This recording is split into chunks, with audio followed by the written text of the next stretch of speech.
मिनशैतानिर्रजीम बिस्मिल्लाहिर्रहमानिर्रहीम। आज हम लोग अनुप्रयुक्त भौतिकी के MCQ सॉल्व करते हैं। आइए शुरू करते हैं। पहला प्रश्न हमारा ये है, यदि द्रव्यमान के मापन में 1% की त्रुटि हो तथा वेग के मापन में 3% की त्रुटि हो, तब संवेग के मापन में त्रुटि क्या होगी। ठीक है, ये त्रुटि और प्रतिशत त्रुटि से ये प्रश्न संबंधित है। आइए यहाँ पे हम देखते हैं, द्रव्यमान में जो त्रुटि दी गई वो प्रतिशत में दी गई, यानी इसको हम ऐसे लिखेंगे delta m upon m into 100%। ये आपको प्रश्न में 1% दिया गया है। इसी तरीके से वेग का जो मापन किया गया उसका भी दिया गया है delta v upon v into 100%, और ये भी दिया गया 3% दिया गया। आपको प्रश्न में ये बात कही गई है।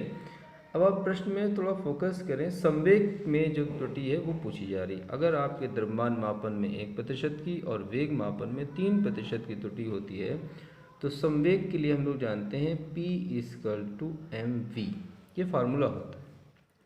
तो इसको जब फार्मूला बेस पे लिखेंगे तो हम लिखेंगे delta P upon P into 100% बराबर m के लिए लिखेंगे delta m upon m into 100%, और जो मल्टीपल में होता है वो प्लस में हो जाता है, यानी अब हम लिखेंगे delta v upon v into 100%।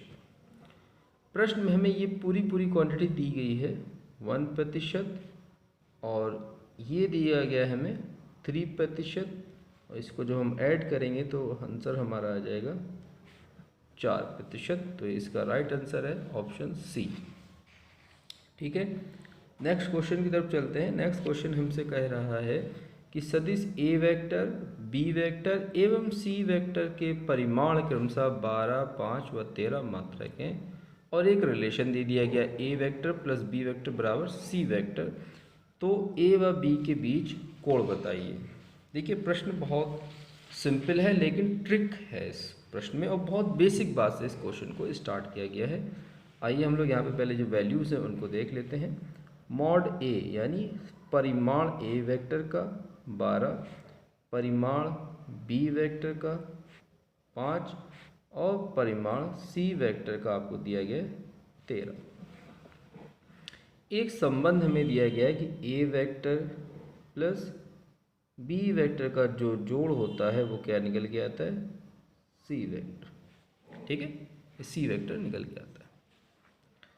अब यहाँ पे पूछा जा रहा है कि angle between a vector and b vector, a व b वेक्टर के बीच एंगल कितना है ये आपको बताना है। देखिए ये रिलेशन बहुत इंपॉर्टेंट दिया गया आपको। अगर आपको याद हो कि दो वेक्टरों की त्रिभुज विधि क्या होती है तो आपको आंसर समझ में आएगा।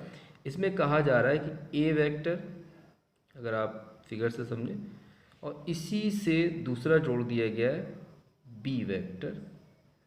अब ये b ऐसा ही क्यों जोड़ा गया, क्योंकि ये तो हमें पता ही करना था। अब इसके लिए हम लोग परिमाण पर आते हैं, 12, 5 और 13। इन नंबरों को थोड़ा ध्यान से देखिएगा। a 12 है, यानी ये a आपका कितना है 12 है, b कितना है 5। ठीक है, अगर आप पाइथागोरस ट्रिपलेट के बारे में जानते हैं तो अगर आधार 12 या लंब 12 हो या लंब 5 या आधार 5 हो तो आप देखेंगे जो कर्ण होगा वो 13 ही बनेगा हमेशा। ठीक है, ये पाइथागोरस ट्रिपलेट कहती है अगर आधार 12 लंब 5 तो कर्ण हमेशा क्या निकल के आएगा 13। आप इसे चाहते यूज़ कर सकते हैं, 12 का स्क्वायर प्लस 5 का स्क्वायर बराबर 13 का स्क्वायर आपको ये मिलेगा। तो आप देखिएगा ये जो नंबर्स हैं ये स्पेशल नंबर्स हैं जो आपको प्रश्न में एक परिणाम के रूप में आपको दिए गए हैं, जैसे 12, 5, 13। तो आप देखेंगे ये तीनों नंबर मिलकर एक पाइथागोरस ट्रिपलेट बनाते हैं। सीधी बात कहने का मतलब ये है कि ये तीनों नंबर एक समकोण को प्रदर्शित करते हैं। समकोण मतलब एक राइट एंगल को ये प्रदर्शित करते हैं।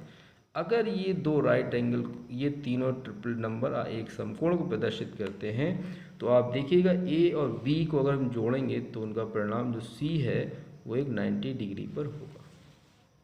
ठीक है, इसमें बस आपको इन नंबर पर फोकस करना है। अगर 5, 12 और 13 अगर कॉम्बिनेशन कहीं आ रहा तो श्योर एंड सर्टेन वो एक समकोण को प्रदर्शित करता है, और अगर वो समकोण को प्रदर्शित करेगा तो आप देखेंगे कि ए और बी के एंगल कितना बनेगा, 90 डिग्री बनेगा। आई होप आप इसको ये सोल्यूशन समझ में आया होगा। नेक्स्ट क्वेश्चन की तरफ चलते हैं। नेक्स्ट क्वेश्चन है हमारा, एक प्रकाश वर्ग बराबर होता है, ये वैल्यू आपको याद करनी होगी। ये वैल्यू बिल्कुल फिक्स होती है, इसको आपको रटना होगा। 9.46 × 10⁻12 kilometre is the right answer. Next question की तरफ चलते हैं। घड़ी की सेकंड वाली सुई की कोणीय चाल रेडियन पर सेकंड में है, क्या है? देखिए, घड़ी की जो एक सेकंड वाली सुई है, या घंटे वाली सुई है, या मिनट वाली सुई है, सभी एक चक्कर लगाते हैं तो कोणीय दूरी जो उनकी तय होती है वो तय होती है 2π रेडियन।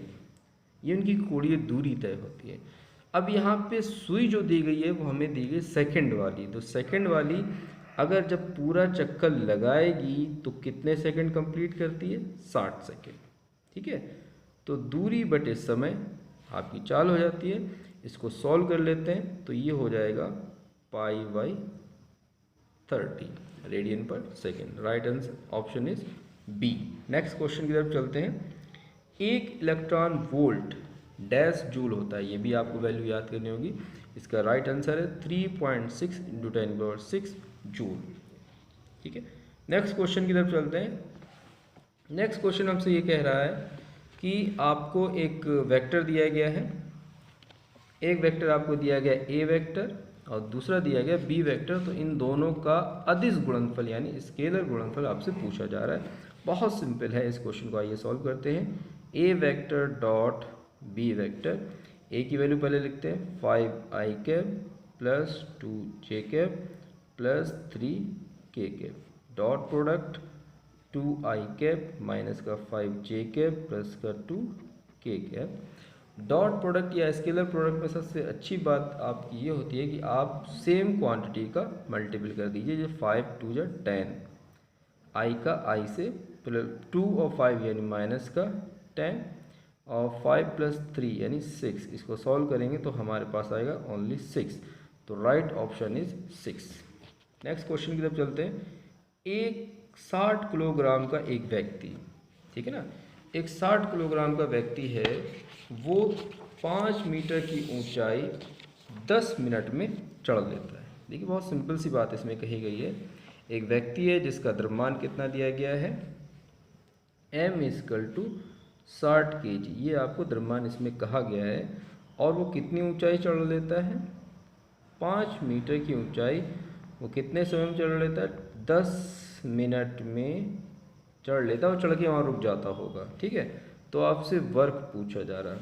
यहाँ पे आप थोड़ा सा दिमाग लगाएंगे या थोड़ा सा इसको समझेंगे प्रश्न को, तो आपको जब कोई व्यक्ति ऊपर चढ़ता है तो उसकी स्थितिज ऊर्जा उसमें उत्पन्न होती है। यहाँ पे जो स्थितिज ऊर्जा उत्पन्न हो रही है यानी mgh, यही स्थितिज ऊर्जा उसके कार्य में बदल जाएगी। ठीक है, यानी कहने का मतलब यह है कि हम यहाँ पे जो फार्मूला यूज़ करेंगे वो करेंगे mgh। m आपके पास कितना है 60, g आप लेंगे 9.8 और h आपको दिएगा 5, इसका जब आप मल्टीपल करेंगे तो आपको मिलेगा 2940 जूल। तो राइट ऑप्शन इज ए 2940। ठीक है, समय यहाँ पे आपको एक्स्ट्रा में दिया गया है, या ये समझ लीजिए आपको रास्ते से मतलब गुमराह करने के लिए दिया गया। फिलहाल नेक्स्ट क्वेश्चन पे आते हैं। नेक्स्ट क्वेश्चन दिया गया है जड़त्व आघूर्ण I तथा घूर्णन त्रिज्या k के बीच संबंध। बहुत ही सिंपल क्वेश्चन है, आपके लिए फॉर्मूला बिल्कुल राइट है। I = mk² is the correct option is B. Next question पे आते हैं। संरक्षी बल का उदाहरण है, बहुत सिंपल है। गुरुत्वाकर्षण बल एक संरक्षी बल होता है, ध्यान रखिएगा। इसी तरीके से आपका कूलाम बल, प्रत्यानयन बल, ये सभी के सभी बल हमारे कैसे हैं? संरक्षी बल है। नेक्स्ट क्वेश्चन पर आते हैं। मापी गई राशि 20.030 से में कितने सार्थक अंक हैं?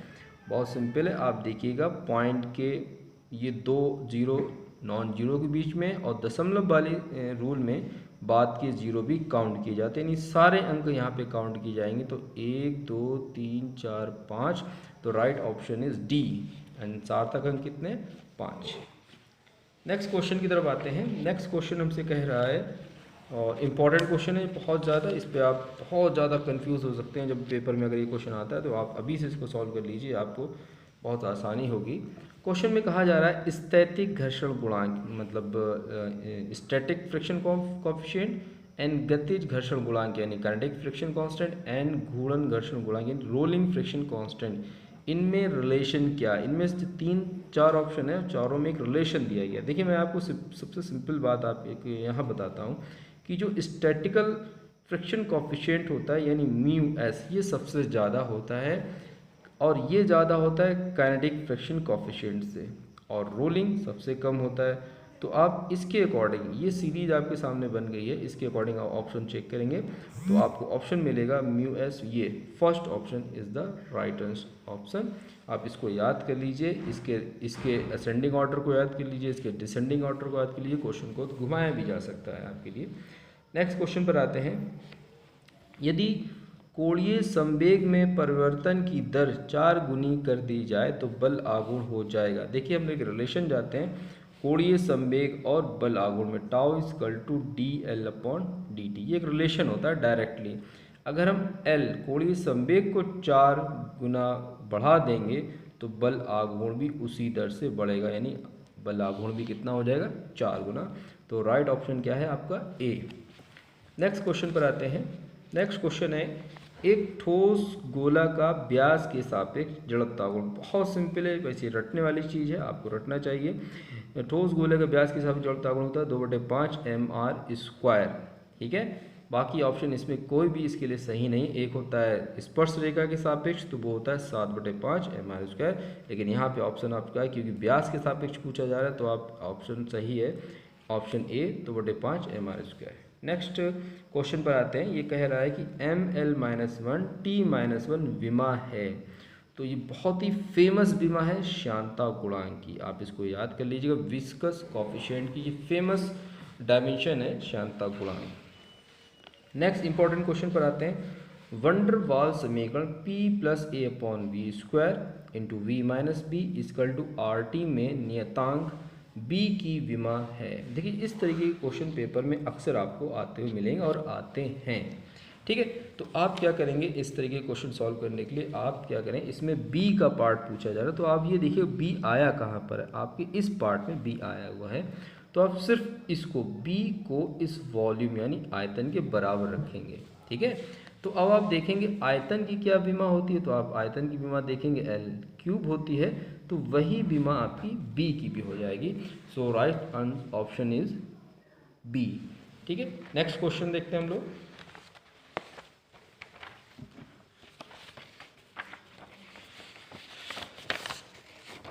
आगे हमारा नेक्स्ट क्वेश्चन है, इम्पॉर्टेंट क्वेश्चन है और पेपर में ये क्वेश्चन आएंगे और या इनमें से आ सकते हैं, तो इस पर बिल्कुल भी आप अनफोकस नहीं रहेंगे, आप फोकस करेंगे इस पर और इसको तैयार करने की कोशिश करेंगे। नेक्स्ट क्वेश्चन है हमारा, किसी प्रणाली में किसी मापन प्रणाली में मापन यंत्र का अल्पतमांक जितना छोटा होता है, माप उतनी ही कहलाती यथार्थता, सूक्ष्मता, वास्तविक मान या त्रुटि। देखिए ये बहुत ही क्लोजर ऑप्शन में ये क्वेश्चन जाता है, इसलिए आपसे गलती हो सकती है, तो आप इसके आंसर को बिल्कुल तैयार कर लें। इसका राइट आंसर है सूक्ष्मता, जिसको कहते हैं प्रिसीशन, यानी हम कितना करीब नाप सकते हैं, ये अल्पतमांक के छोटे से छोटे मान पर निर्भर करता है। नेक्स्ट क्वेश्चन पर आते हैं। माध्यमान तथा प्रेक्षित मान के अंतर को डैश कहते हैं। देखिए ये भी एक बहुत ही टच यानी बहुत ही क्लोज आंसर की तरफ ले जाएगा। त्रुटि भी हो सकता है, आपको लगेगा कि परम त्रुटि भी आपको लगेगा, सापेक्ष त्रुटि भी आपको लगेगा और माध्यमान भी आपको फील होगा, आप भ्रमित हो जाएंगे कौन सा ऑप्शन हम यहाँ पे सही करें। तो राइट ऑप्शन ये है कि मीन वैल्यू और ऑब्जर्व वैल्यू को जो डिफरेंस होता है वो हमारा एब्सोल्यूट एरर कहलाता है, जिसको हम कहते हैं परम त्रुटि, यानी option B is the right option.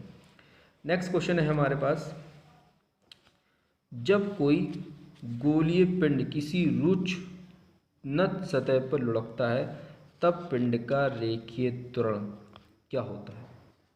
ठीक है ना, तो ये बहुत इंपॉर्टेंट क्वेश्चन है, तो इसका डेरिवेशन पूरा होता है, लेकिन आप इसके आंसर को यहाँ पे फिलहाल रटेंगे। तो इसका राइट ऑप्शन है D, G sine theta whole upon 1 plus I M R square.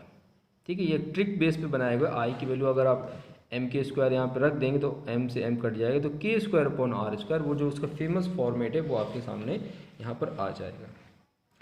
Next option है 1 ग्राम व 4 ग्राम के दो पिंड एक समान गतिज ऊर्जा से गतिशील है, उनके संवेग का अनुपात क्या होगा। आइए इसको देखते हैं। हमें यहाँ पे दो द्रव्यमान दिए गए, m1 1 ग्राम, m2 4 ग्राम, और इनकी गतिज ऊर्जाएं जो हैं वो इक्वल है, यानी k1 और k2, यानी काइनेटिक एनर्जी इनकी इक्वल है।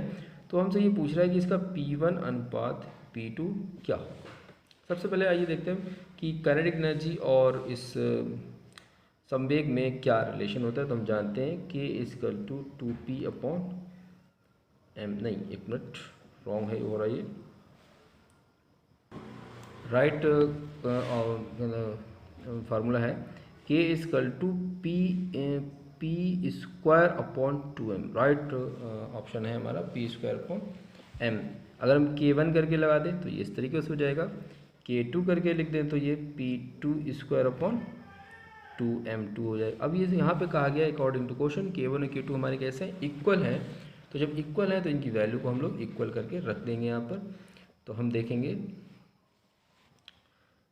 p1 square upon 2m1 equal to p2 square upon 2m2, 2 से 2 कट जाएगा तो इसको इधर रेशियो में ले आएंगे, p1 square upon p2 square equal to m1 upon m2। तो ये m1 की वैल्यू है 1 और m2 की वैल्यू है 4। इस पे होल स्क्वायर लगा हुआ तो इसको हम लोग स्क्वायर में बदल लेंगे, स्क्वायर रूट में कन्वर्ट कर देंगे। जब इधर जाएगा तो स्क्वायर रूट हो जाएगा 1/4। तो 1 का स्क्वायर रूट होता है 1, 4 का स्क्वायर रूट होता है 2। तो आपको रेशियो मिल गया है यहाँ पर p1 ratio p2 equal to 1/2। तो राइट ऑप्शन क्या है आपका, यहाँ पे option D is the right option. Next question पर आते हैं। नेक्स्ट क्वेश्चन है दो वेक्टरों का योग कब अधिकतम होता है। ये वेरी ट्रिकी और बहुत ही इंपॉर्टेंट क्वेश्चन है। सपोज करिए एक वेक्टर ये है और एक वेक्टर आपका ये है, तो रिजल्टेंट ये होगा। अगर एक वेक्टर ये है और एक वेक्टर ये है तो रिजल्टेंट ये होगा। आप देख रहे हैं एंगल जैसे जैसे ये इधर आएगा ये रिजल्टेंट छोटा होता चला है। तो आपके माइंड में एक बात आ गई होगी, अगर हम इसको ऐसे ऐड कर दें ये वेक्टर और यहीं से दूसरा वेक्टर ऐड कर दें तो सबसे ज़्यादा रिजल्टेंट ये बना रहा है। और ये कितने एंगल पे बना रहा है, ये यहाँ पे तो 180 है, लेकिन ये 180 सही नहीं है, क्योंकि ये दोनों वेक्टर कैसे हो गए, पैरेलल हो चुके हैं एक ही दिशा में। एंगल दो पैरेलल वेक्टरों के बीच में कितना होता है, 0 डिग्री होता है। तो यहाँ पे ये आपको भ्रम हो सकता है थोड़ी देर के लिए, जैसे मुझे हो गया था, लेकिन मैं आपको बताना चाहता हूँ यहाँ पे 180 नहीं होगा आप, क्योंकि दो समांतर रेखाएं हो गई, तो यहाँ पे 0 डिग्री आपका एंगल होगा। यानी आप दो वेक्टरों को अगर 0 डिग्री एंगल पर ऐड करते हो तो सबसे ज़्यादा उनका ये रिजल्ट आपको मिलेगा। ठीक है, नेक्स्ट क्वेश्चन की तरफ चलते हैं। नेक्स्ट क्वेश्चन है आपका एक टी समय में कण का विस्थापन आपको दिया गया है, यानी s इक्वल टू टी, एक समय t है उसमें आपका विस्थापन दिया गया है s equal to a0 plus a1t plus a2t का स्क्वायर, और ये मीटर में ये विस्थापन है। और आपसे पूछा जाए कण का त्वरण, तो हमें जानते हैं विस्थापन परिवर्तन की दर को हम लोग कहते हैं वेग। विस्थापन परिवर्तन दर को हम लोग क्या कहते हैं, वेग। तो अगर हम इसका एक बार अपकलन कर दें तो हमें मिल जाएगा वेग।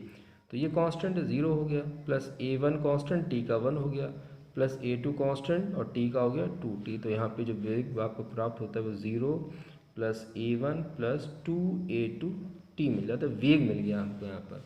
अब वेग परिवर्तन की दर को हम लोग त्वरण कहते हैं, तो इसको एक बार और डिफ्रेंशिएट कर दें तो ये मिल जाएगा त्वरण, जो हमसे पूछा जा रहा है dv/dt इक्वल टू त्वरण।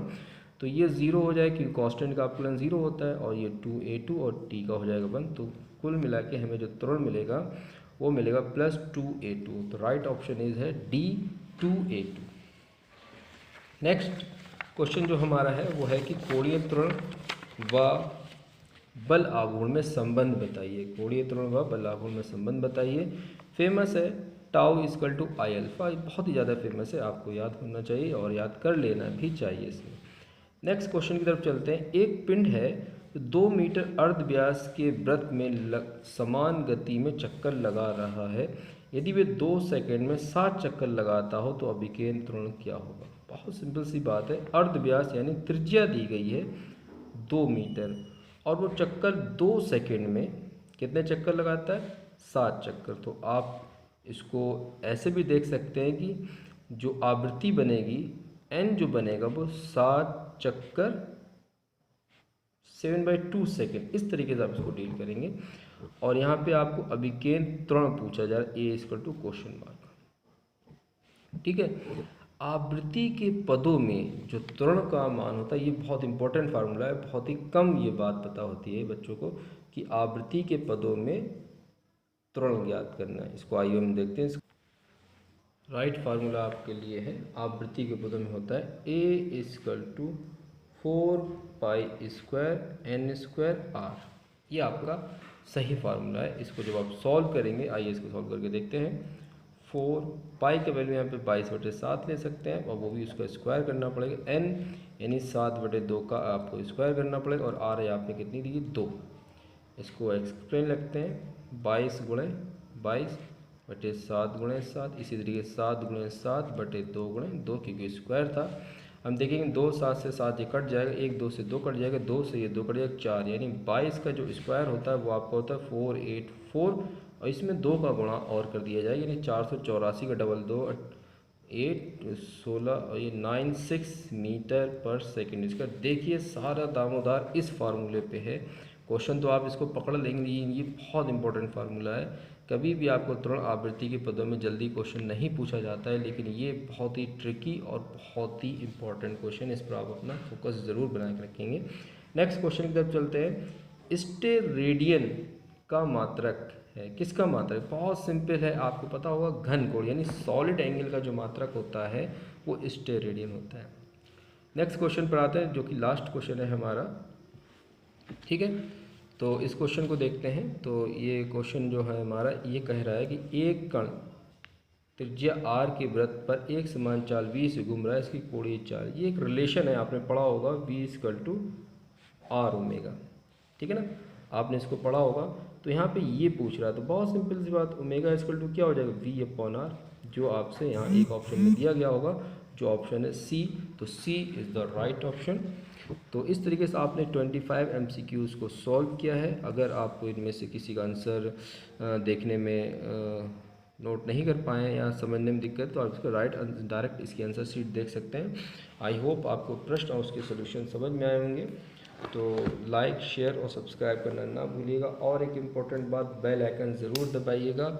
और जो फिजिक्स से जो सीखना चाहते हैं वो भी हमारे चैनल से आप उनको जोड़ सकते हैं।